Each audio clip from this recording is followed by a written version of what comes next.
كل أخواتي وإخواني الأساتذة والمسؤولين كذلك على صعيد الجامعة، لأنه راه ماشي سهل باش تدبر دخول ديال 150,000 عبر التراب الوطني، عبر 54% أو 52% ديال التراب الوطني، وما فيش مشكل. كاين تخبط جامعي في بعض المسائل اللي كتعلق هضروا عليها ديال الروطا ديال الماستر، التأخر اللي وقع في الماستر واللي داز الله يسر. احنا غادي نهضر معكم بصراحه في هذه النقطه هذه، لانه كاين اللي يهضر على المقاربه التشاركيه. استاذه عائشه، راه ماشي بالضبط المقاربه التشاركيه، الوزاره واش منعها شي مقاربه تشاركيه؟ واش شنو بغينا نفهموا شنو هي المقاربه التشاركيه؟ انا فهمتها. المقاربه التشاركيه هي اي حاجه كتعلق بالجانب البيداغوجي خصها تدوز في الهياكل. هذه مساله هاديه واوتوماتيكيه خصها تدوز في الهياكل. ولكن واش الوزاره التاريخ ديالها موالفه شي نوبه كتقول المؤسسات ولا المسؤولين ولا الهياكل اجتمعوا ولا ما اجتمعوش؟ اوتوماتيكيه كتبان شي حاجه كيخصها الهياكل الراسه، حيت اللي كيسير الجامعه على العكس اللي كيعتقدوا الناس بزاف، راه اللي كيسير الجامعه هما الهياكل ديالها. عندها المجلس الجامعه ديالها اللي هو جهاز كيقرر، وعندها مجالس الكليات ديالها اللي هي الجهاز الاكبر، كبر حتى من العميد، ومجلس الجامعه كبر حتى من الرئيس. وعندها هياكل وحده اخرى اللجان اللي كتنبثق على هاد المجالس بجوج، وكتجي الشعب. فهاد النوع ديال ماشي التخبط، هاد النوع ديال التاخر عادي، لانه ما يمكنلكش تدوز لواحد المرحله لمرحله واحده اخرى بلا ما تهيئ لها. حنا بالنسبه للاصلاح او ماشي الاصلاح، بالنسبه للتغيير الجزئي اللي درنا في دفاتر الضوابط البيداغوجيه كيمثل لي الله 20%، 80% ما تقاسش كلها. حنا كنحترموا القانون. في واحد الوقت كانوا وزراء غير كيدوز هذاك المشروع في اللجنه الوطنيه ديال لاكراسيس، كيبدا يقول للجامعات والمؤسسات خدموا وصوبوا. هادشي انا رفضتو، لو ما يمكنش نطلب من الزميلات والزملاء رؤساء المؤسسات والاساتذه باش يمشيو يخدموا على شي حاجه اللي مازال ما عندهاش صبغه قانونيه. حاجه كتولي عندها صبغه قانونيه ملي كتنشر في الجريده الرسميه. حنا صفتنا هادشي وما بغيناش. الاساتذه والزملاء رؤساء المؤسسات قال لك نبدا، وقلنا لهم لا، باش ما نطيحوش في شي مشكل بحال اللي طحنا فيه قبل. كدير واحد الاصلاح كيكون ما خرجش في الجريده الرسميه، وكيجي وزير اخر ولا مسؤول اخر وكيحيدو، كتولي المؤسسات في واحد الوضعيه بصح ديال التخبط. مي ما كانتش حاجه اللي ديال التخبط كبيره، كان واحد النوع ديال التاخر اكيد، مي عادي جدا. بالنسبه لاربعه الجهات والاقتضاد والجوده، هذه مساله معروفه على الصعيد الوطني، لانه الجامعه ديال بنجور عندها ظروف صعيبه جدا، لانها كتغطي واحد المساحه كبيره جدا من التراب الوطني، وما عندهاش الاليات وما مؤهلاش باش يمكن لها تأدي المهام ديالها في واحد الظروف اللي غادي تخدم الطالب وتكون الطالب في ظروف احسن. منها ما هو من جانب الحكمه ديالها، منها ما هو داكشي كثير. فلهذا حنا مصممين العمل عندنا، حيت راه ماشي عام ونص هذا مجال بالضعيف، يلاه عام بالضبط، عام ماشي عام ونص. كيف كنتفاهموه وكنخدموا عليه، وحاولنا في واحد المشروع ديال القانون، حيت الاجابات ما خصهاش تكون اجابات لا مؤسسه. اي كلام كيتقال ملي كيتبدل المسؤول ما كتبقى حتى شي حاجه اخرى، كيجي مسؤول اخر كيقدر يبدل كلشي. ولكن منين كدير المسائل مؤسسه ومنظمه كتولي داك الساعات استمراريه ما بين المسائل اللي كتضمن الاستمراريه ديال السياسات العموميه. بالنسبه للجامعات بنوزور حنا عندنا تصور كبير باش نجاوبوا على هادشي، عارفينه مزيان. ما يمكنش من كل حاجه بوقتها بالتدرج. ما يمكنلكش تجي اليوم في العمل ديالك وتركز تقول لا انا ما غاديش نحلوا المشكل الا جينا وقلنا غادي نفتحوا جامعه هنا ونفتحوا جامعه هنا. هادشي راه ما غاديش يحل المشكل. لا يحل المشكل خصك بعدا هادشي ديرو في اطار قانوني، والمرتكزات القانونيه ما كانتش. كان القانون الاطار اللي هضر على هادشي اللي كتقولوه كله، هضر على الاقطاب او المركبات الجامعيه، وهضر على اعاده النظر في الخريطه الجامعيه، وهضر على مجموعه ديال المسائل اللي كان خاص هي اللي نسبقوا منها ونترجموها.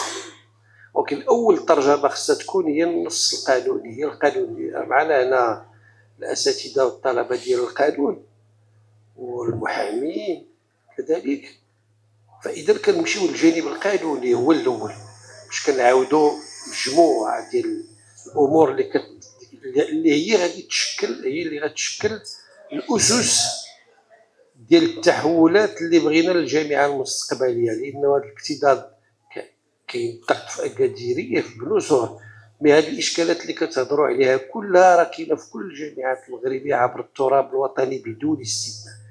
وان كانت المساحه ماشي بحال الجهه ديال الجامعه ديال بلوزور، ولكن الاشكالات كلها كتشابه بواحد الشكل كبير. اذا بدينا بداكشي اللي خصنا نبداو فيه. اولا اعاده النظر في القانون، لانه جا به القانون الاطار، وحطينا في القانون الركائز والاسس اللي غتجاوب، اللي غيولي يرتكز عليها السياسي او يرتكز عليها الوزير او يرتكز عليها رئيس الجامعه او العميد باش يحول مجموعه المسائل. منها مثلا ملي كتهضروا على التخبط وهادشي، راه عندنا ما بقاش مشروع القانون الجديد، بدلنا الهيكله كلها والحكمه ديال الجامعه. رئيس الجامعه ما بقاش عنده جوج. تصوروا رئيس جامعه اللي عنده 150,000 طالب وعنده نصف التراب الوطني عنده جوج ديال النواب الرئيس، هما اللي غادي يخدموا هادشي؟ راه ما يمكنش. او العميد اللي عنده 40,000 و 50,000 طالب بحال اللي عطيتيه كمثال عنده جوج ديال النواب. هادشي كله عاودنا فيه النظر كله، وعطينا للجامعه من الجانب ديال الحكماتي عطينا مجموعه ديال الاليات الاساسيه اللي غادي تحسن الحكامه ديالها وغتحسن المردود ديالها، وبالتالي هادشي غادي ينعكس على الطالب. كذلك فيما كيخص الجهات. ولكن القانون مازال، القانون راه في المراحل ديال النقاش ديالو في البرلمان، فاذا لابد خص دوز المساطر القانونيه والدستوريه ديالو، ولكن ملي غيخرج كتولي اليد ديال الوزاره واليد ديال الجامعات وديال المؤسسات على الصعيد الوطني تقدر عندها الركائز القانونيه تقدر تهبط سياسات وحده اخرى وتهبط خريطه جامعيه وحده اخرى وتمشي في هادشي اللي قالوه مجموعه كبيره ديال المتدخلين. ولكن الا ما كانش عندك السند القانوني راه ما غيمكنلكش نهائيا، ما يمكنلكش دير تماما التحولات اللي بغيناها للجامعه المغربيه اليوم باش نجاوبوا. ولكن في انتظار هادشي حنا ما جمعناش يدينا، كنمشيو على رجلينا بجوج. هادشي ديال الحكمه وديال اعاده النظر في القانون خدا لنا واحد الوقت كبير وانتهينا منه، لانه قانون الاطار دار في 2019 وكان من المفروض القوانين اللي او المراسيم التشريعيه او المخطط التشريعي المنبثق عن القانون الاطار، لا بالنسبه للتربيه الوطنيه ولا للتعليم العالي او التكوين المهني، كان خصو يخرج على ابعد تقدير 2024. كان خص يكون هادشي بالقانون كله تسالى تصوب باش كندوزو داك الساعات بالحوايج وحدين اخرين نوعيين ماشي فقط كميين. ما دارش. من 2019 ما دارش قانون، ما تصوبش. المراسيم 4 القوانين، هي ماشي غير قانون واحد. المراسيم 11 المرسوم، يلا خرجوا 2 المراسيم 21 فوقش 21 ما دار حتى حاجه في هذا المخطط التشريعي ديال الوزاره. وبالتالي بقات الجامعه دائما عندها اكراهات باش تقدر دير التحولات اللي خصها ديرها باش توصل. حنا تيفدينا تقريبا القوانين كلها في 4 القوانين 5 طور المصادقه. والهيكل الكبير راه في المرحله ديال البرلمان ديال النقاش التفصيلي والنقاش العام، والمراسم الاخرى كذلك في طور المصادقه حتى هي كتمشي ما بيننا وما بين الوزارات المختصه في هذا الاتجاه. ولكن هادشي ما حبش باش نجاوبوا ونطرح مجموعه ديال التدخلات ديال الزميلات والزملاء الاساتذه. حنا ما حبسناش هادشي، ماشي غير درنا القانون وقلنا ما غاديش نخدموا، دزنا بعدا نجاوبوا قبل ما نهضروا بعدا واش هل يعقل. حنا غادي نبداو نحلوه هنا، من بعد غادي نرجع لهادشي النواة وغادي نجاوبوا عليه. غادي نحلوه هنا ونحلوه هنا ونحلوه هنا، هادشي من بعد غادي نهضر معكم عليه، ونخليو المشاكل ديالنا اللي جات مجموعه ديال التدخلات اللي قالوها السادات والاساتذه الاجنبيين والطلبه كذلك، وهو الاكتضاد اللي كاين في الكليات، مجموعه ديال الكليات وعلى راسهم كليه العلوم القانونيه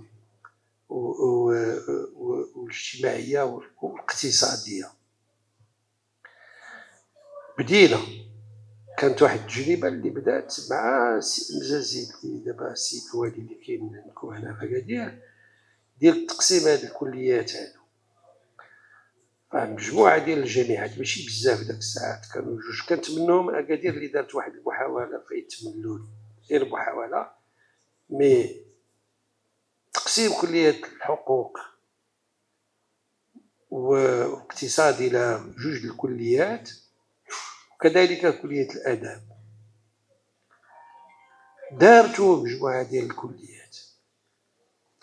حنا زدنا اولا نعاود حيينا هادشي من جينا لانه هذا هو التوجه. ما يمكنلكش تعطي للطالب وتعطي للطالب 50,000. غنعطيكم من بعد الارقام. 50,000 راه هي تساوي يمكن 2 3 النوبات ديال الجامعات الدوليه، هارفارد ولا اوكسفورد ولا فين اللي هضرتي. راه ما كاينش جامعات في العالم بحال عندها هذا الحجم. ما نهضروش على مؤسسه عندنا حنا كتساوي 2 ديال الجامعات. حنا خدامين في هادشي. كاين شي حوايج اللي غادي نتقاسمهم معكم، ما كاينش حوايج منين غيجي وقتهم غادي نجاوبوه عليهم، عارفين حرفتنا كنعرفوها، بغينا عارفين فين بغينا نمشيو. فمجموعه ديال الجامعات على الصعيد الوطني اللي بادرات كان هادشي توقف واحد المده ديال 3 سنين، ولكن منين جا العبد الضعيف حتيت كل الجامعات باش تمشي في الاتجاه ديال تقسيم هذه الكليات الكبيره، خصوصا الكليات ديال الحقوق 2 ديال الكليات، والكليات ديال الاداب كذلك، وتقسيم كذلك الكليات المتعدده التخصصات اللي هي ما خداماش. ما يمكنش تعطي شي نتيجه بالشكل اللي منظمه بها دابا، يستحيل. حنا اللي جينا بهادشي ديال البولي ديسيبلينار باش نقسموه، لانه الفلسفه ديال هاد الكليات المتعدده التخصصات زاغت على الطريق ديالها، والاهداف الاوليه اللي كانت لها الاول فاش دارت مع المجيء ديال القانون 0100، هاد الكليات دات على غرار واحد النمط كاين في الولايات المتحده اللي تيسميوه الكوميونيتي كوليج، يعني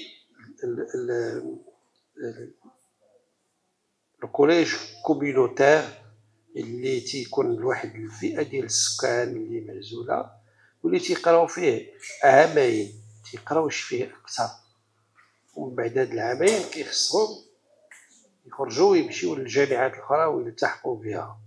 حنا كبدينا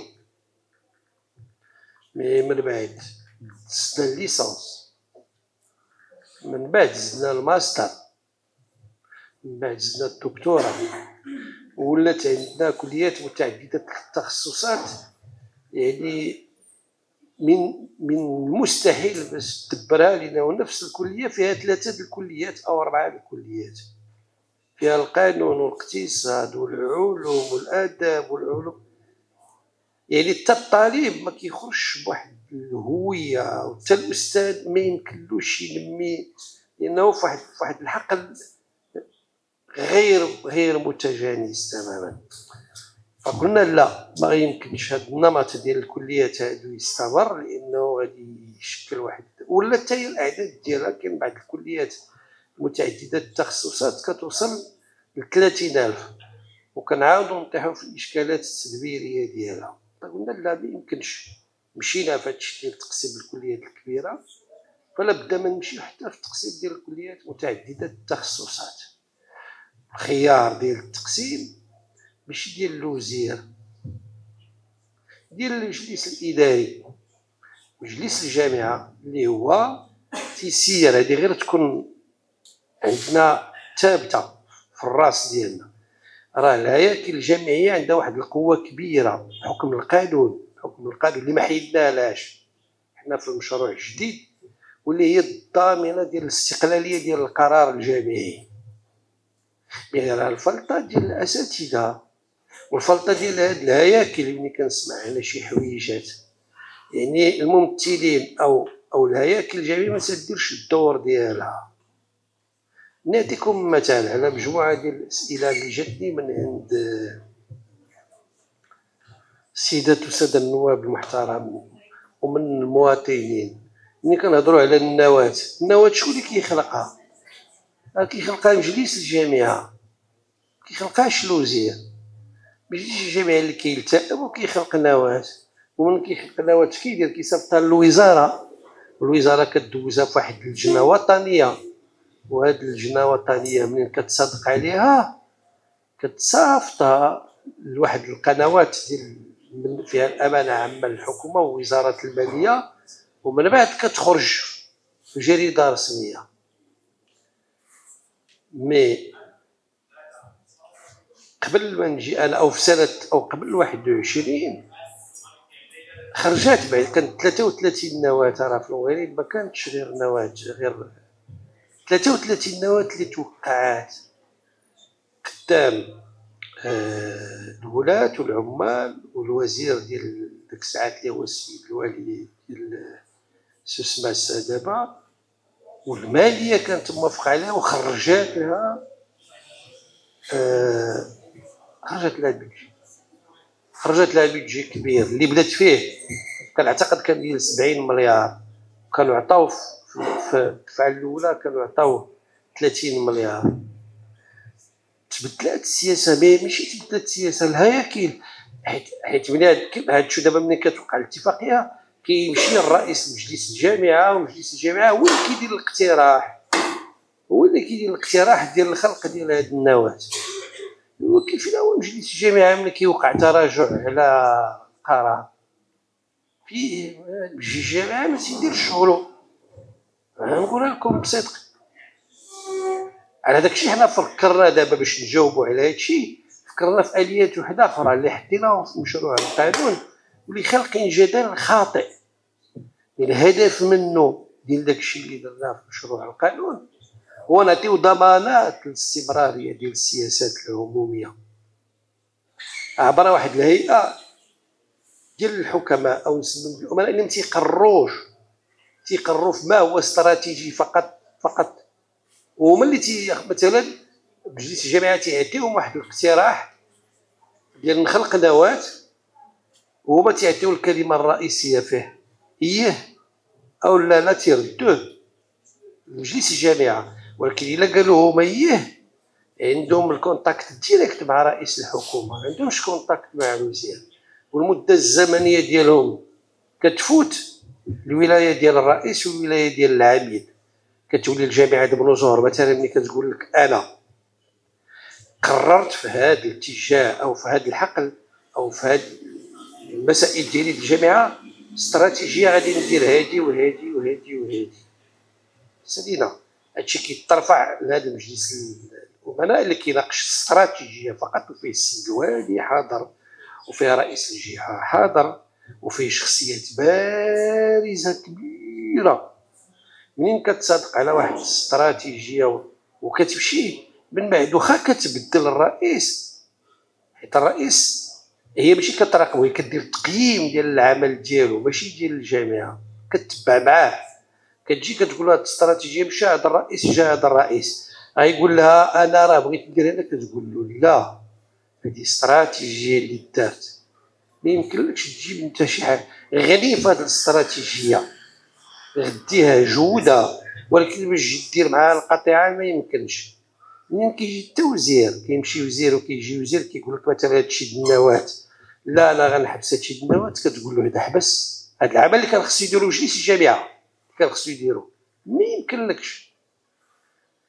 هذا قرار ديال مجلس الجامعه اللي اتخذ، وهذه استراتيجيه، حيت هاد الاليه اللي درنا جديده هي استراتيجيه جهويه ماشي استراتيجيه على كل جامعه. هنا غادي ندخلوا 4 ديال الجهات غتكون ممثله فيها، ولكن الا مشيتي للدار البيضاء اللي فيها 3 ديال الجامعات غتولي مجلس واحد كيقول لهم ها شنو درنا وشنو اتفقنا، جيتي تبدل لا ما يمكنلكش تبدل. كتصاوب الرابور للسيد رئيس الحكومه، ما كتصاوبوش الوزير، كتقول له وهي ما عندهاش 4 سنين، هي عندها 12 عام. علاش؟ باش كتضمن هذه الاستمراريه ديال السياسات العموميه، وكتشرف على التجذر الترابي ديال الجامعه، وكتشرف كذلك على التناغم ما بين الاستراتيجيه ديال الجامعه والاستراتيجيه الجهويه والسياسات العموميه اللي كديرها البلاد. هذاك الشيء كنهضر كنقول بين الخلل فينا عندنا راه شويه من الحنه وشويه من الرطوب اليدين باش نكونوا واضحين.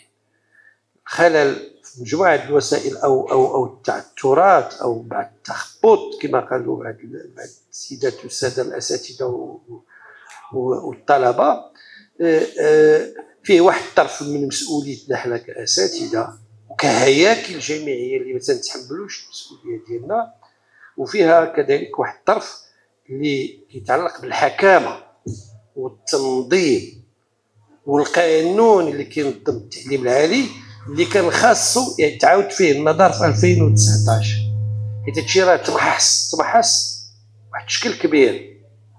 انا اللي قدامكم راه دوزت 5 سنين في المجلس الاعلى للتعليم، وكنت كنترأس اللجنه ديال الحكامه، والرؤيه الاستراتيجيه 2015 2030 اللي كانت دارها المجلس الاعلى واللي ترجمات في القانون الاطار في المراحل ديال التعليم كله. علاش دار ذاك القانون الاطار؟ حيت من قبل ما كانت كدير الرؤيه الخمسيه، كدار مجموعه ديال المسائل، ولكن ما هذا القانون الاطار دار على مساله اساسيه وهو الاستمراريه ديال السياسات العموميه. ومنين دار واحد السياسه سواء على صعيد المؤسسه او على صعيد الجامعه او على صعيد الوزاره بالخصوص، ما يمكنش شي حد يجي ويدير السياسه ديالو اللي بغا. الدوله كتقرر واحد الاستراتيجيه، وواحد الدوله عندها المرتكزات ديالها. كنهضروا على الخطاب ديال سيدنا والدستور والقانون الاطار والنموذج التنموي الجديد، هادشي كتخرج منه هي واحد السياسه عموميه وكتحطها، ولكن كيخصها الاجل ديالها باش تصاوب، دونك تكون واحد الاستمراريه. فلهذا بالنسبه لهادشي ديال الكليات غادي نشرح للزملاء ديالي الاساتذه، راه دوزتو هادشي في مجلس الجامعه، ولكن فوقاش عرفتو؟ ما تصافتش هادشي. انا ما كنتش عارفو حتى جا الرئيس ديالكم الجديد. شنو طلبت من الرئيس الجديد ديالكم؟ تبع الكلام اللي تبادلتيوه معايا اليوم ديال التنصيب ديالو، قلت له الله يخليك راه انت ما بين الجامعات المتاخره على الصعيد الوطني فيما كيخص التقسيم ديال الكليات، ماشي كلها تماما. من بعد في نفس النهار داك الساعات اللي كنا قال راه هادشي داز في ماي وما تصافتش نورمالمون، اش كنطلبوا حنا في الوزاره؟ تبعنا الجامعات. كاين اللي صيفط لنا القرار ديال مجلس الجامعه ديالو نهار 28 جويي حنا اجلنا الاجتماع ديال اللجنه الوطنيه، لجنه التنسيق الوطنيه، اجلناه حتى ل 28 الليله ديال العيد العرش. علاش؟ المجيد باش نعطيو للجامعات الوقت باش يديروا هذه العمليه ديال التقسيم ديال المؤسسات الكبيره ديالها الحقوق والاداب والبوليديسيبلينار متعدده التخصصات، باش ندوزوه. ودرناه في الربعه. كاين اللي صيفط لنا القرار ديالو حيت ساهل كيدوز القرار. حنا ما كنطلبوش المحضر كله، كنطلبوا غير المقررات او القرارات اللي خدا مجلس الجامعه، كتجينا بوحدها طابع فيها ساني فيها رئيس الجامعه، ولكن ساني فيها المقرر ديال مجلس الجامعه اللي غالبا ما تيكون استاذ. صافي غير هادو حنا دوزناهم لهم في العشيه. كاين اللي وصلتنا حتى للجوج ودوزنا له التقسيم ديالو مع الربعه. بالنسبه لجامعه بنو زهر العمل اللي دار في الحقيقه راه عجبني. شفتو التقسيم. انا غادي نجاوب على تارودات وغنجاوب على مجموعه ديال المسائل. مجلس الجامعه ديالكم التأم مؤخرا وعاود وكد، حيت انا قلت للسيد الرئيس الله يخليك لا بد ما ترجع لعند مجلس الجامعه اخا من 16 وتقول لهم ودي القرارات ديالكم ها هي، واش عندكم شي تلقيح اخر. دابا دازنا لك حيت لاك ناصيص كانت غدوز عندي في نص النهار، كنت غندوز داكشي اللي دوزتي في مي، ولكن انا ما وصلنيش، الوزاره ما وصلتهاش. لا ما وصلتش. تاكد راه الا سولتي في الجامعه داروا حبس لانه جات الظروف انا فاهمها. لا ابدا، لا ما وصلتش. المهم عطى دار مجلس الجامعه وتصافت القرارات ديالكم اللي خديتو فيه قرارات اللي هنيتكم عليها انا في حاضره الاقاليم الجنوبيه العيون، لانه خديتو مجموعه تبارك الله عليكم، درتو عمل جد جبار وخديتو مجموعه ديال القرارات الجريئه واللي في الحقيقه غتعطي واحد الاضافه كبيره لهذه الجهه هذه والجهات كلهم ديال الاقاليم الجنوبيه ديالنا، ولكن على راسهم الجهه ديال سوس مسالي اليوم هي موضوع الحوار مع الزملاء. فجميع الكليات اللي عندكم هنا في سوس مسا راه غتقسم. كليه الحقوق غتولي جوج كليات، العلوم السياسيه والقانونيه بوحدها والاقتصاد والتدبير بوحدها، لا في اي تملول ولا في اكادير. اداب بنفس الشكل ومتعدده التخصصات غادي تقسم، ماشي غير ديال التارودانت، كاينه كذلك في ورزازات والسماره. كلشي هادشي غادي يتقسم، ما تبقاش كليه وحده. مجلس الجامعه اللي تيقرر. كاين بعض الجامعات اللي خرجوا لنا من كليه متعدده التخصصات وحده، خرجوا لنا 5 الكليات، 5 الكليات.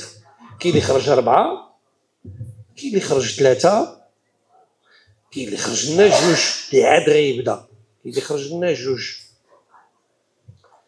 فاذا بالنسبه لهذا الشيء ديال الكليات متعدده بالنسبه للتقسيم وطمئنوا السيدات والساده الاساتذه بانه دابا التقسيم ياخذ التفعيل ديالو، والمقررات غيوصلوا لنا، غيجي مجلس التنسيق الوطني، اللجنه الوطنيه للتنسيق، غادي نعطيوها وغنصادقوا على هذا الشيء هذا. وغادي تارودانت، الناس ديال تارودانت غادي تولي عندهم ماشي فقط، شحال عندهم دابا تارودانت؟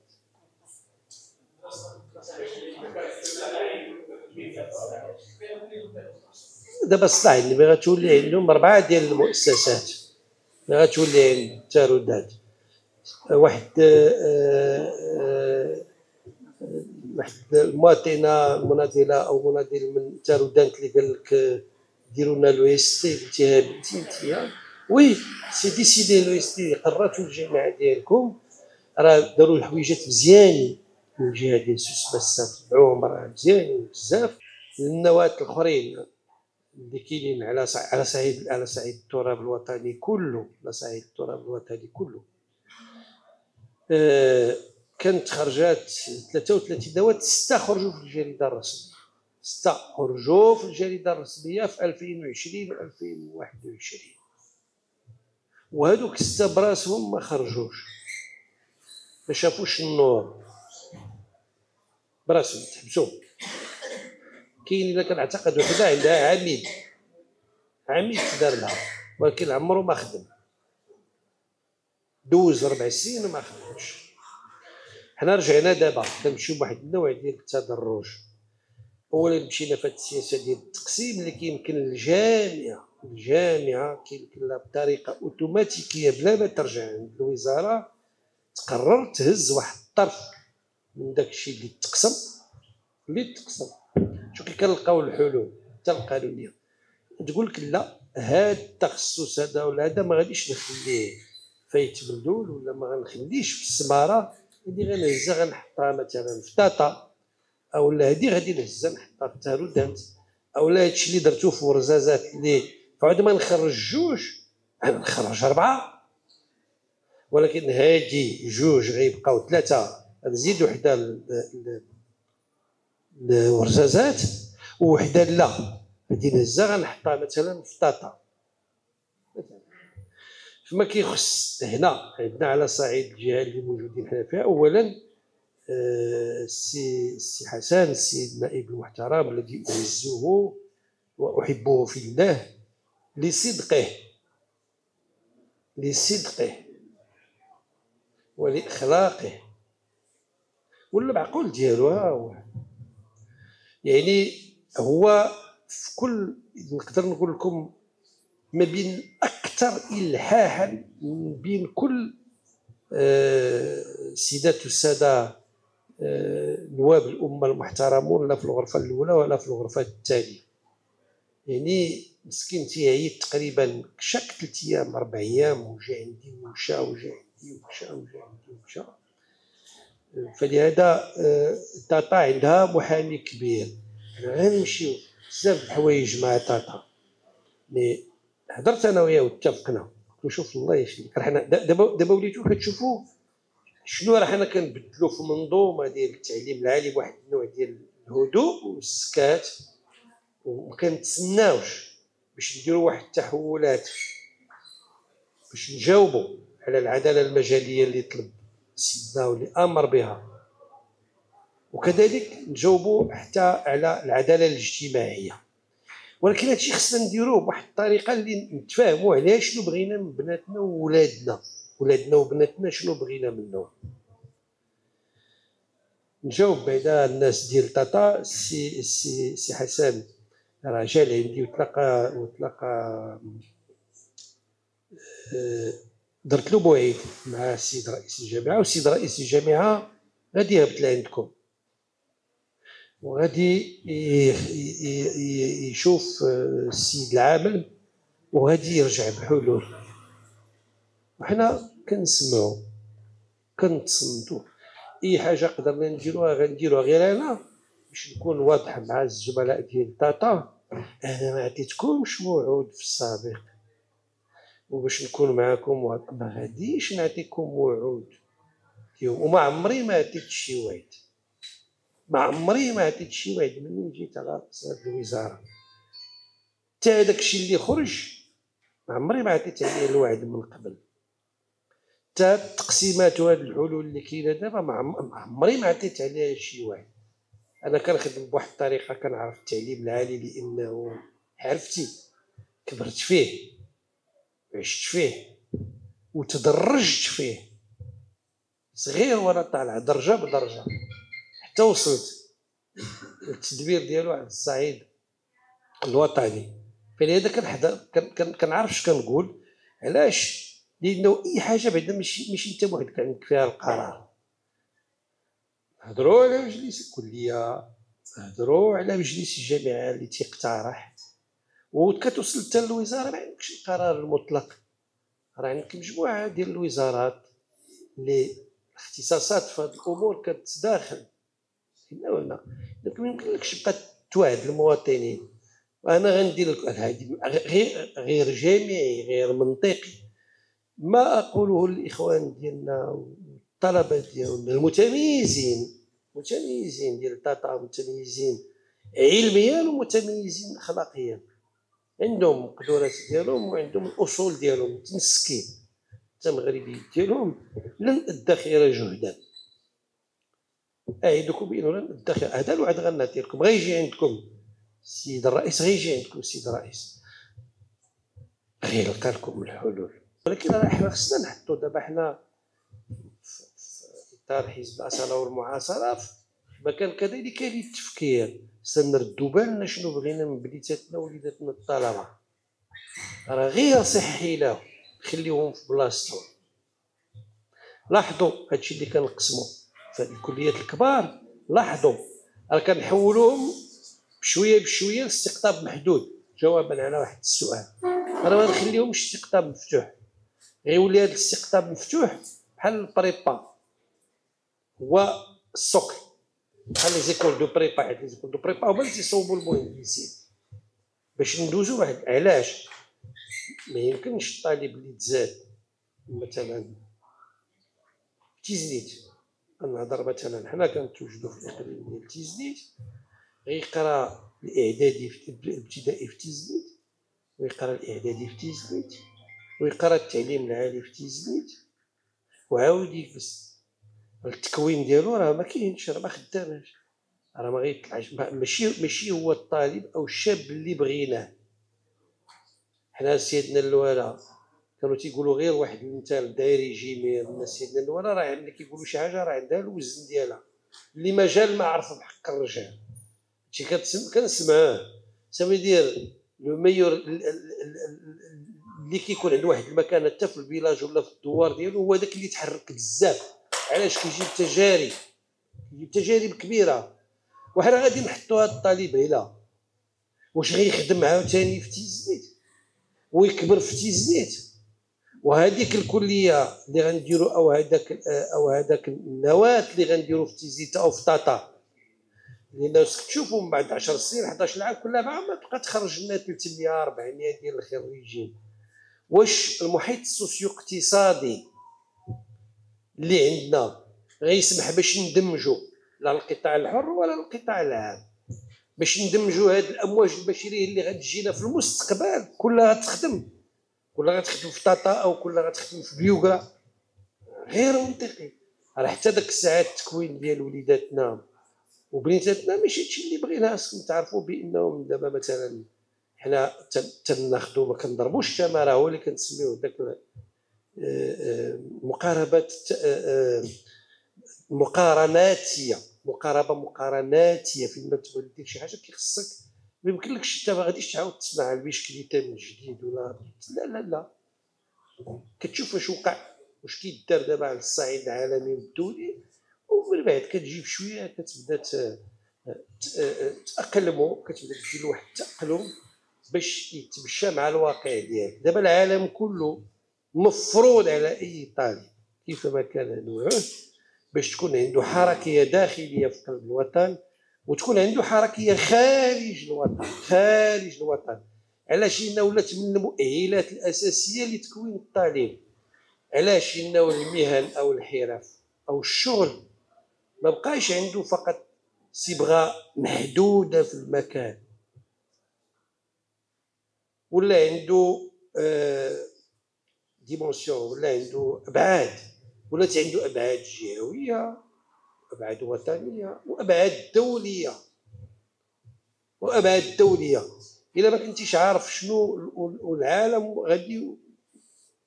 غادي تيصغر ماشي كيكبر العولمه، ولا بحال شي قريه صغيره. فلا بد الا بغيتي تندمج فيه تعرف اش واقع فيه. فاذا هادشي اللي بغينا نديرو راه ما خصناش نبداو نجاوبوا عليه بواحد الطريقه يعني فقط اجتماعيه.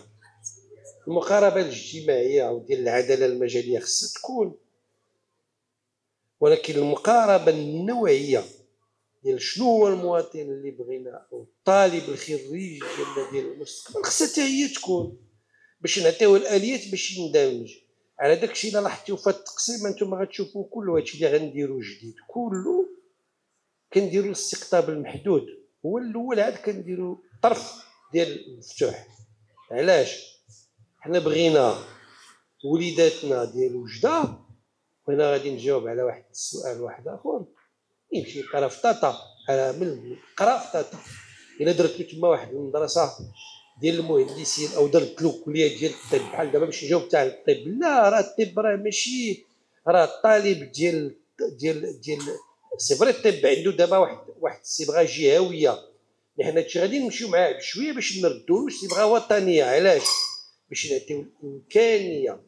الصبغه الجهويه عندها واحد النظره ديال داخله في اطار العداله المجاليه، لانه كتقول ودي الا فتحتي المباراه ديال المهندسين او الطب، تقول الميم مثلا المغرب كله، ما غيكونش الحق ديال سوس بهسه، ما غيكونش الحق ديال العيون، ما غيكونش الحق ديال، غيقدروا يجيو يديوها لك الناس ديال الدار البيضاء كلهم او الرباط كلهم بحكم الظروف ديالهم مختلفه. دونك على داك الشيء درنا بحال دابا هادشي المدارس ديال التجاره، هاد العام درنا واحد النقله نوعيه فيهم. مجالس التجاره كانت وطنيه، قلنا لهم لا، إجابة على العدالة المجالية، لا خليو ما درناش جهة، قسمنا المغرب على 4. راه ما قسمناش المغرب على 12 جهة. خدينا من مثلا لو ان سي جي ديال الداخلة ولو ان سي جي ديال اكادير، شد التيريتوار درنا غير جهة. علاش؟ باش نعطيو الفرصة للطلبة ديال اكادير ونعطيو الفرصه للطلبه ديال الاقاليم ديالنا الجنوبيه، وغيكون امتزاج انه ما بين الداخله واكادير. شحال من كيلومتر؟ البارح خرجت من العيون، خرجت ساعتين وعاد كنشوف من الرباط 1000 كيلومتر. ولكن الا درتي هاد الا مشينا في الاقتراح ديالك، حنا عارفين هادشي تنعرفوا على صعيد الوزاره، لانه حنا الحرفه ديالنا هي التعليم العالي وكنعرفوا واش واقع. هادي الا درتيه سالا ولا الدراوش ما باقيينش يدخلوا للقاعه نهائيا. دينا غير نشرح لك، غنشرح لك علاش انا بالضعيف اللي جيت وهبطت المعدل ديال الطب ل 12. علاش هبطتو على 12؟ قبل مني كان داروا السيد امزاز، شكون واضحين، هو الاول بدا، من بعد طلعت 13، من انا اول قرار جيت هبطتو ل 12، لانه سالينا من الهضره ديال لولا اولاد الفقراء الى ضاع العلم لو اختلفوا. حنا نسيو ضبين، حنا كنا المدرسه الخصوصيه ما عندناش. حنا داك اللي كان كيمشي لا ميسيون هو اللي ما كينجحش. المدرسه الخاصه في الوقت ديال ولدي كان فيها بارفوا غير الباك. علاش؟ كان الباك عندنا كيسقط ويعاود يسقط ويعاود يسقط، ملي كيدوز كطردو الدراسه العموميه باش يدوز الباك كيمشي للحر. دابا الظروف تبدلات، لا ميسيون كان كيمشي لها اللي ما كيقدرش يتبع في العمومي. كانوا الطلبه الخريجين المغاربه اللي عندهم البكالوريا حطهم في اي بلاصه في الارض كيتالقوا كيتمشى. دابا ولا التعليم تبدل، وليتي تتحط ولدك، وهادشي قلتو كتحط ولدك في القطاع الخاص وكتخلص عليه القطاع الخاص. دونك ماشي نفس الحظوظ. نعطيك مثال، وليداتنا اللي في طاطا واش عندهم نفس الحظوظ ديال وليداتنا اللي في الدار البيضاء؟ ما عندهمش نفس الحظوظ بالنسبه للتعليم الابتدائي والثانوي والاعدادي. الا جيت انا ندير المباراه فقط على النقط المحصله عليها في الباك، عرفتي شكون غناخذ في الميديسين؟ غنقولها لك، ما غناخذش اقل من 18. شي مول 17 ما يدخلش للميديسين، ما غيدخلش للميديسين. مول 17 مول 16 ما غيدخلش للهندسه، ما يحطش فيها رجليه كاع بالنسبه للمدارس ديالنا هنا. بالنسبه للاقتصاد مول 15 ما غيدخلش نهائيا لو ينسيش. واضحه؟ علاش؟ الا درتي لا سيليكسيون، انا اللي عارف لا سيليكسيون شنو فيها، عارف شنو فيها. عدد مثلا الميزه حسن جدا راه كيعرفها الاستاذ المفتش. في الوقت ديالنا حنا ملي كنتي كدوز البكالوريا كان كيخرج في الجورنال واحد وطني، الناس كتبقى تسنى النتيجه ديالها. اكادير كان كيوصل لها الرباط خراج كيشوفوا له داك الساعات كان بيسي في التليفون عائلته تما وتيعطيوه. كتلقى 3 كاين بعد السنوات ما فيهاش ميزه حسن جدا كله، ما كايناش. بعد دابا ملي كتسمع شي حد عنده ميزات حسن قداش. دابا منين كتشوف عدد الميزات هذا ماشي نقد، هذا استنتاج. وعلاش القرار اتخذ؟ وهو الا مشيتي بهذه المساله هذه ساليتي ما يمكن لكش، ما بقاتش عداله اجتماعيه نهائيا.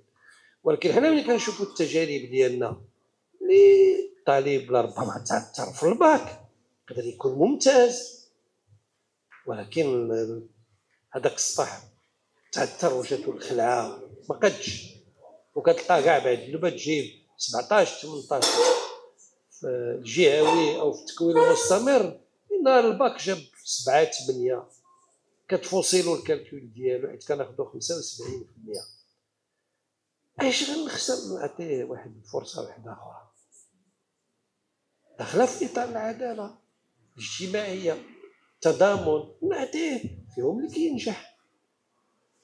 الا طلعتي مثلا ملي طلعنا حنا 12 نقدروا نعطيوكم حتى النسب على 12 ونص كتنجح عاد 13. ملي كتوصل 13 كتلقى صافي بدا النجاح شويه كيتقاد بالنسبه للجميع.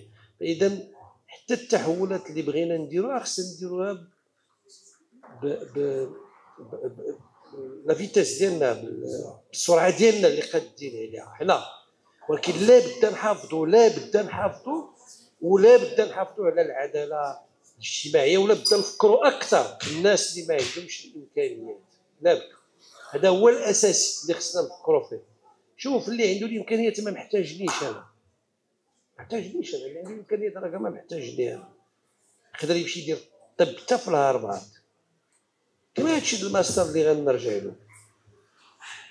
انا بالنسبه لي هاد المساله الماستر قلتها في البرلمان وقلتها للزملاء ديالي ديال النقابات. هذا انا بالنسبه لي الماستر ما كرهتش نفتحوا لجميع الطلبه بدون استثناء. عندي قناعه فكريه فيه وعلميه، عارف علاش. عارف انه ملي كتقري في كليه ديال 47,000 وكدير المدرج، واش في اوروبا فيه المدرج فيه 800؟ اوروبا الا قلتي المدرج فيه 120 ما يقريلكش فيه الاستاذ، 100 ما يقريش لك الاستاذ. عطيه انونسي ديال 100 في المانيا ما يقريش فيه الاستاذ، يقول لك لا ما يمكنليش. وتنوض النقابات ديالو ينوضوا معاه حتى منظمه الحقوق الانسان، كيفاش انت غتدخل استاذ المدرج اللي فيه 120؟ حنا ملي كتحط المدرج اقتضاب ما عندكش الحل. راه الكليات ديال الحقوق او الاداب دابا راه ما بقاوش كيصوبوا القاعات، راه كيصوبوا غير المدرجات ديال 600 700 800. حيت الا بغى يصوب القاعات خصو هذاك العقار يضربوا في 3 و4، وعدد الاساتذه يضربوهم في 5 و6 ما يمكنش، وعدد الموظفين في 5 و6 ما يمكنش. ما غاديش، ما عندناش الطاقه ولا الامكانيات ولا الميزانيه باش نديرو. خص الوقت. فاذا ملي كناخذوا واحد البادره مثلا وكنمشيو فيها دائما كنفكروا فيها. علاش؟ فين من خصنا حنا نفكروا حنا كمشرفين على القطاع العام والخاص؟ راه خصنا نفكروا في اللي ما عندوش. خصنا نفكروا اللي كما قلت لكم في الاول، حتى واحد ما كيختار والديه كيتشاور شي حد مع والديه انا غادي نخرج هكا، لا. حتى واحد ما كيختار الظروف فين كيتخلق. على هادشي لاحظوا سيدنا الله ينصرو على تركيز مركز على الجانب الاجتماعي. ملي كتوصل لاعلى سلطه في البلاد كتقول لك راه ما يمكنش لنا نمشيو بجوج سرعتين، ما يمكنش. هادشي كله اللي تيديروا حنا في المغرب وهاد المشاريع الكبرى اللي سيدنا الله ينصرو تلقاه، وهاد الجهد راه باش ترجع للمواطنين المغاربه بدون استثناء. ولكن اكثر اولا وثانيا وثالثا راه هما الفئات الهشه والفئات اللي في وضعيه صعيبه، اللي في الجبال واللي في المناطق النائيه. هادو هما اللي خصنا نردوا لهم البال. على داكشي النظره ديالي ديال الماستر الاولانيه هادي، لان انا تنعرف الطالب ديالي الا قريتيه في مدرج ديال 80 او 100 غادي تكون مزيان ونسبه النجاح غتكون طالعه. ولكن الا قريتيه في مدرج ديال 600 و700 واخا يجيب لك الليسونس فيه مجهود كبير. الا الاستاذ ما يمكنلوش، ما كاينش شي استاذ فوق الارض يقدر ياثر هذا الشيء، ما كاينش. دونك الطالب تيعطي احسن ما عنده والاستاذ كيعطي احسن ما عنده، ولكن حنا ملي قاعدين بينهم بعد 3 سنين مثلا غنخلقوا غدا واحد الكليه مثلا في طاطا، غنخلقوا كليه في طاطا فهمنا. من بعد 3 سنين غادي نديروا لهم الماستر ونبقاو نزيروا فيه. وانا نطرح عليك السؤال، وهذاك اللي دا ليسونس في طاطا اش غيدخل يدير؟ واش عنده؟ لا، قريتو وعطيتو الاجازه. انا ملي كنت رئيس كنت كنقول لزملائي الاساتذه تيقول لي راه المباراه ما عندهمش مستوى، كنقول له خويا ما تعطيش الاجازه، منين ناديتيه الاجازه راه كيستاهلها، ونديروا مجهود باش ناخذوه في الماستر. انا احسن الطالب والطالبه يبقى معنا يزيد واحد العامين في الحياه الجامعيه وتنضج اكثر، يكبر اكثر وكيتعلم اكثر. من بعد حتى ملي سال الماستر ديالو وبغى يخرج للحياه المهنيه، اي حياه مهنيه، راه يقدر ينجح، راه يقدر يخرج بهذا الشيء اللي قال الاستاذ. يجي غير مشروع شخصي وتتبعو راه غيخرج يعيش في حياته. ولكن ملي كتغصبو، كاين اللي كيدير الباك في 17 عام او 18 عام، الليسونس كيسالي بها 21 عام 22 عام و 22 عام. حنا كنهضروا مثلا على مقاربه النوع، 21 عام 22 عام الطالبه الا ما صابت شيء فين تدخل تدير الماستر ديالها؟ فين غترجع؟ وجايه من مناطق قرويه غترجع للقريه ديالها. الا رجعت للقريه ديالها كتولي عاود عليها ضغوطات وحده اخرى. كاين اللي ما تيخليهاش، كاين اللي كتوصل ما قارياش ما كديرش انت كتمشي تجوج. لا بالسيف عليك ساليتي قرايتي. هادشي خصو يتخدم على داكشي المقاربه اللي خصنا نديرو حنا كمدبرين او كمجتمع اللي ماشي ديال التعليم كله، لا حنا ولا التربيه الوطنيه. بكل صدق ماشي المشكل ديالنا حنا بوحدنا، راه المشكل ديال اي مغربي ومغربيه. ما كاينش شي حد. حنا هما القطاعات اللي كنسميوها الاجتماعيه كاملين عندنا فيها واحد المسؤوليه. فلهذا هادشي ديال الماستر انا وغالب الله النهار فيه 24 ساعه، وهذه بالضبط سنه باش جيت اللي بجهدي كنديرو. مي هضرت مع زملائي رؤساء الجامعات. انا ملي كنت مسؤول على صعيد الجامعه لقيت الحل للطلبه. انا لقيت الحل للطلبه ديالي، راه معروف في المغرب كله الحل عندي، نديرو مباراه. ولكن انا الا مشيت عندي لكليه العلوم مثلا غتلقى 35 ماستر. مشيتي للاداب، الاستاذ جاي راه تيعرف كليه الاداب ديالنا حنا ديال الخليط، راه بعدا قسمتها على جوج ولا تدي فيها 14 15 16.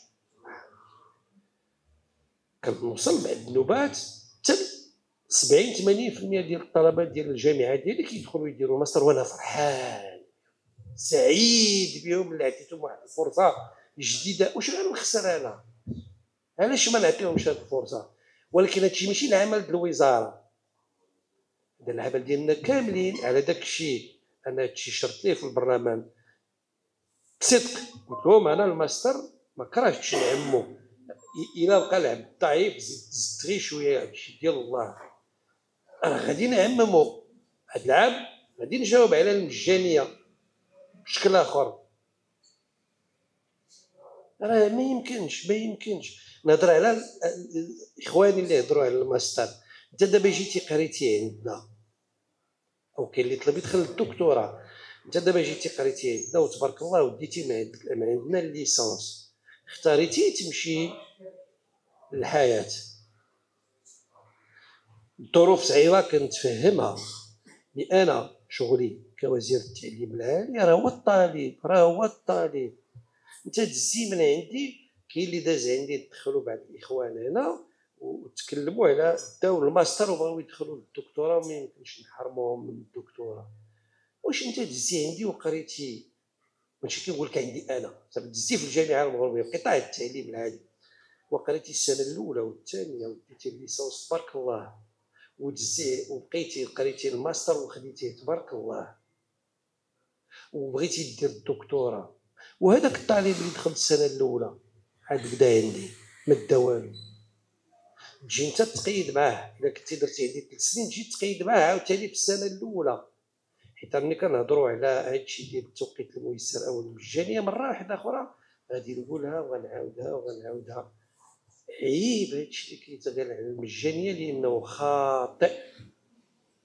القانون الاطار قانون الاطار حسم بواحد الشكل قطعي، وحنا الواجب ديالنا الاول كوزراء او كمسيرين هو نحترموا القانون. انا بعدا فيما يخصني القانون فوق مني، ما يمكنش ويمكنش نفكر انا ندير الرسوم للطلبه وانا كنعرف الوضعيه ديالهم، ما يمكنش.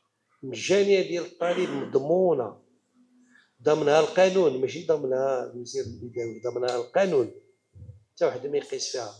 ولكن انا كنجاوب اولا، خصني نجاوب على اول حاجه نجاوب عليها كمدبر، وهو الطالب اللي كيجي عندي. بعد التخصصات كتلقى فيها قدر ما طلعتي بالتخصص وانت الاعداد ديال الاجراء باش ما نهضروش غير على الموظفين، ما يكونش هادشي عندناش خلق، عدد الاجراء كيتزاد وعدد الطلبه كينقص في نفس التخصص الماستر. واش ماشي عيب انت قريتي بحال دابا درتي غير ليسانس، قريتي 3 سنين ليسانس ومشيتي دوزتي كونكور وخدمتي على راسك ويعاونك، او قريتي الماستر ومشيتي الله يعاونك، وكترجع وكتقول لي عطيني بلاصتك بحالي بحال الطالب في المباراه، بحالي بحال الطالب. هذاك الطالب اللي ما تعطاتلوش الفرصه هو ما تعطاتلوش، هو بغى غير داك الليسانس، ما يمكنش. علاش حنا درنا اللي يقدروا يهضروا لي وتفهمت، وهو الكلفه، وهو ما يمكنش يخلص اللي كيشد 4000 درهم بحال اللي كيشد 8000 درهم، بحال اللي كيشد 20000 درهم. راه كاينين عندنا وقلتها في البرلمان، كاينين راه معنا هنا اطباء يقدر سالا وعنده عياده ديالو ويقول لك انا غنمشي ندير الفلسفه او واش غندير القانون، انا ما كنمنعوش. مهندس بحال الاستاذ يقدر يوصل واحد الساعه يقول لك لا سيدي انا بغيت نمشي ندير الصينيه الى عندكم، او بغيت نمشي ندير البسيكولوجيا، ولا بغيت ندير السوسيولوجيا، انا راه ما كنمنعوش، مرحبا به. غير هو انا بالنسبه لي الاسبقيه هو الطالب. على داكشي تنقولوا الدين، حنا مش حيدنا المجانيه، حنا بالنسبه اللي ماشي طالب درنا لهم رسوم ديال التسجيل اللي مازال ما تحسبش فيها. مي هادشي راه كان قبل، واللي خصها هي اللي متفق عليه انا مع التدخلات اللي جاو، خصنا ناخذ بعين الاعتبار الفئه، وخصنا نمشيو كذلك راه مجموعه ديال الادارات المغربيه منين عرفوا هذه المساله هذه كيقول لك اسيدي حنا بما فيها حتى العدل حنا مستعدين نخلصوا على الموظفين ديالنا ويجيو يقراو خارج اوقات العمل. كاينين مأكد حتى في التربيه الوطنيه طرح لهم اشكال، حتى هما عندهم نزيف وحنا عندنا نزيف، حتى هو كيقول لك لا سيدي انا الاستاذ ديالي او المعلم ديالي نعطيه الفرصه ونقدر نخلص عليه. جو بونس ما خلاص ما نهضروش على الشركات الخاصه اللي بالعكس غادي تبغي تجي. دونك خصنا هو ما خصناش نطبقوا داك المقوله ديال صاحب الحاجه امل. لا قدروا الموقف ديالي انا كوزاره، انا اللي كيهمني اولا وثانيا وثالثا هو الطالب. وما انت دزتي عندي وقريتي في الجامعه وخديتي ديبلوم اللي مشى خدمك، بغيتي تجي تقرا الف مرحبا بك، اجي تقرا خارج اوقات العمل، ما يمكنش تقرا عندي في اوقات العمل. اسمحوا لي هذه المساله كنهضر عليها بحرقه، لانه انا ما نكذبش لكم من ناحيه ديونتولوجيا كتضرني في راسي، انا من ناحيه ديونتولوجيا كتضرني في راسي. ما يمكنش تكون كتعمل في نفس الوقت كتقرا. طرحوه بزاف المشاكل ما ندخلش فيهم، طرح حتى بعض الاسئله ما ندخلش فيهم، راه ما بينهم هاد الحوايج هادو كيفاش انت كتقرا ما يمكنش. هذيك الجامعه راه المكان ديال العلم في العالم كله، في التاريخ ديال الثقافه ديالنا حنا كاملين، الثقافه الكونيه راه المكان ديال العلم مكان مقدس، عنده الحرمات ديالو. اللي دازوا في الجامعه راه تيهضروا على الحرمه ديال الجامعه، فاذا خصو واحد النوع ديال الاحترام والتوقير لذاك المكان. ومنين كتقيد كيخصك تعيش حياه طلابيه. عاد حنا كنهضروا عليها في هذا الشيء ديال الانويه، كنهضروا خص تكون حياه طلابيه، وخص تكون نرجع من بعد للثقافه والرياضه. قالوا مجموعه ديال الطالب الفنان، الطالب، وراه هذه هي الحياه الجامعيه. سيدي انت كتخدم خدمتك مزيان بصحتك، بغيتي تجي تقرا، الف مرحبا بك، كتجي خارج اوقات العمل. اولا انا شي الارقام اللي كتولي لي داخله في الوزاره، راه المؤشرات ديال المغرب غتبدل، المؤشرات ديال الترتيب ديال المغرب راه غتبدل. لانه الا عطيت رقم غير هكا، ملي كتحسب المؤشرات على مليون، ماشي هي اللي كتحسبها على 700,000 طالب. حتى في التمويل، حتى في بزاف الحوايج، ماشي هي نفس المؤشرات. حنا ما تنعرفوش. فاذا الا بغيتي تجي تقرا مرحبا بك، ولا حقك دستوري، هادشي ضامنو لك الدستور، ما نقدرش انا نمنعك فيه. ولكن انا الهم الاساسي ديالي هو الطالب، هو الطالبه اللي خصني نحسن الجوده ديال التكوين ديالو باش نأهلو اكثر لسوق الشغل، ونعطيه الاليات الضروريه باش ينجح، ماشي فقط في الحياه المهنيه ديالو، ولكن في الحياه ديالو كلها. ملي كيجي للجامعه كما ملي كيمشي للمدرسه، ما تيمشيش فقط باش يتلقن هذه وهذه، لانه هذيك حياه. فلهذا لا بد نعطيه. كون ودي ما عنديش الاقتصاد، وانت دابا الاخوان اللي قراو هنا في جامعه بلوزور وخدموا، او المتدخلين اللي جاوا من جهه، انتم سمعتوا جامعه بلوزور فيها 150,000، والناس من مناطق نائيه عندها صعوبات ديال 2000 درهم اللي تعطات وهذه. ولمن خصني نعطي الاسبقيه انا سيناتور لهاد الطلبه باش نحسن لهم الظروف ديالهم، وانا مقتنع. نقدر نكون خاطئ، انا راه كما قلتها، انا ماشي دغمائي، ما عنديش يعني الحقيقه المطلقه، راه ما عنديش انا الحقيقه المطلقه ابدا. اللي عنده الحقيقه المطلقه صافي دار عمرو ما قرا ولا داز التعليم العالي. ماشي الحقيقه المطلقه، كاين الثوابت متفقين عليها حنا المغاربه كلنا. والله الوطن الملك هذه ثوابت، ولكن من غير هادشي كله قابل للنقاش. انا نقدر نخطا باخوان اللي ما متفقينش مع الراي ديالي مثلا في هادشي ديال التوقيت الميسر. انا المصلحه ديال الوطن فوق مني، لان بعد التدخلات كتقول في الحزب ما محتاج. لا سيدي انا ناكل الدق على بلادي. حنا دابا كنحتفلوا بالقضيه ديال بالرجوع ديال، راه كانت تضحيات كبيره ديال المغاربه. واش حنا ما نتحملوش مسؤوليتنا؟ انا القرار نبدلوا فيه بزاف ديال الحويجات، ونضبطوا فيه مجموعه الامور، ربما مجموعه ديال التدخلات اللي عجبتني ونبهتني. اكيد اللي في التسجيل في السنه الاولى او الثانيه والثالثه. انا نقدر نقول لكم حاجه من هنا، نقدر مثلا نمشي معكم. راه اللي ما عندوش يقدر ما يخلصش، خليو لنا غير نبداو هاد التجربه وننجحوها. مجالس الجامعات، راه مجلس الجامعه راه اجتمعنا البارح رؤساء الجامعات في مدينه العيون وهضروا على هذا الشيء، وقلت لهم الله يخليكم ديروا شويه ديال النسبيه باش تحاولوا توحدوا على الصعيد الوطني ونقصوا ما امكن. حنا ما بغيناش نربحوا مع هذه الحاجه، ما بغيناش نربحوا منها نهائيا. حنا غير بغينا ننظموا الجامعات ديالنا بواحد الطريقه واحده اخرى، ونعطيو للفئات من غير الطلاب فرصه باش تجي تقرا، باش يولي حتى هذا العمل عنده العمل حتى هو عنده. راه حتى العمل مكان مقدس، ماشي غير المكان ديال العلم. حتى واحد فينا حنا هنا، حتى واحد فينا هنا ما يبغي يمشي للاداره عموميه كما بغات تكون على الصعيد، كما بغات تكون هذه الاداره، ويدخل وما يلقاش السيده او السيد اللي في هذاك البوست وما عارفش. واحد ساعه يرجع النوبه الثانيه والنوبه الثالثه يقول لك لا راه عنده الدروس كيمشي يقرا في الجامعه. لا، راه هذا هو اللي خصنا نوصلوا له كاملين كمغاربه. اللي في شي نقطه خصو يتحمل المسؤوليه ديالها.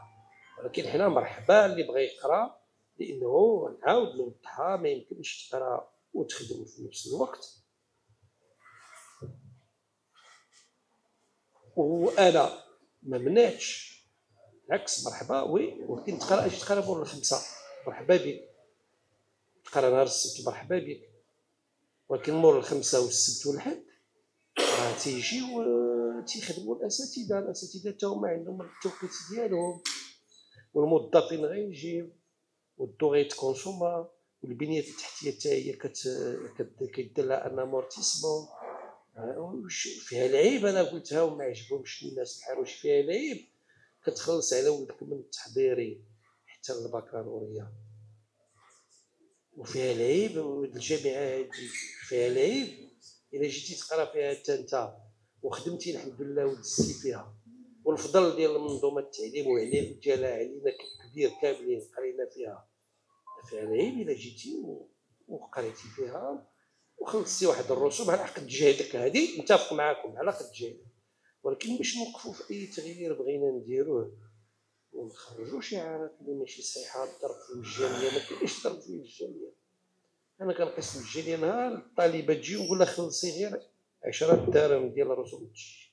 وي هادشي هذا عمري ما نديرو، القانون فوق مني، ولكن كنشوف كيفاش نحسن المردوديه الظروف ديال العيش ديال الطلبه والطالبات اللي كيجيو.